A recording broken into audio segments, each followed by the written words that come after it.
Alguien Hamosaki Chikachun y Achacujuna. ¿Será lo mismo decir en quechua Bolivia suyupi chirishan a decir Bolivia suyupi chirimoshan?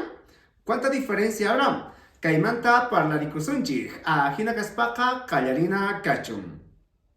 Al traducir estas dos oraciones en el idioma castellano-español prácticamente es la misma, no hay ninguna diferencia, que sería hace frío en Bolivia. Pero en quechua hay diferencia al decir Bolivia suyupi chirishan y al decir Bolivia suyupi chirimoshan. Hay mucha diferencia y ahora te lo explico. Primero analicemos esta oración que dice Bolivia suyupi chirishan. Cuando decimos de esta manera es que nosotros no estamos en Bolivia, estamos en otro país y desde ese otro país estamos diciendo que en Bolivia hace frío. Pero si nosotros utilizamos esta otra oración que dice Bolivia suyupi chirimushan, es que nosotros estamos en Bolivia. Entonces, el sufijo mu hace que sea diferente estas dos oraciones.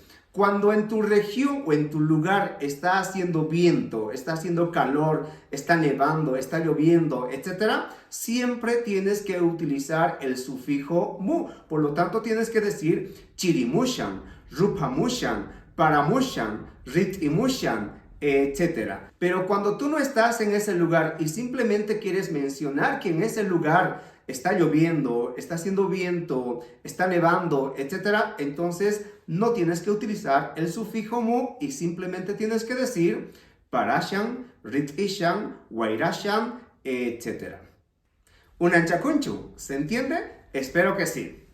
Vayamos por más ejemplos. Yo estoy en la ciudad de Sucre, por lo tanto diré Sucrepi wairamushan, Sucrepi rupamushan, Sucrepi chirimushan. Y ahora te toca hacer ejemplos a ti. ¿Cómo está el clima en tu ciudad? Déjanos en los comentarios. Y si estás en ese proceso de aprender el idioma quechua, no olvides adquirir tu vocabulario. En este texto aprenderás bastante vocabulario en diferentes contenidos. Kaeka, chunka, pishka, warankapi, kashan. También tenemos este material y también este material.